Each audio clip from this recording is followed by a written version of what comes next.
If you want to use call captions during a call on the Samsung Galaxy A27, what you need to do is during a call you should be able to go to More over here in the call menu, and here you should be able to find call captions, which you can easily just enable over here.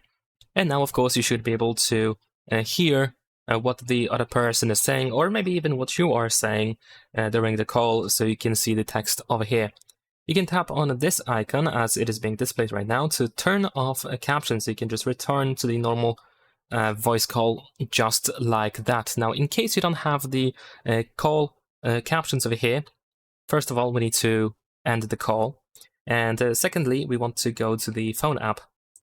Then in the phone app, you want to tap on the three dots, either here on the right side or in the upper right corner, and then you want to open settings. And then here in settings, go to call captions and make sure that it is enabled over here. And that's pretty much it. Leave a like and subscribe.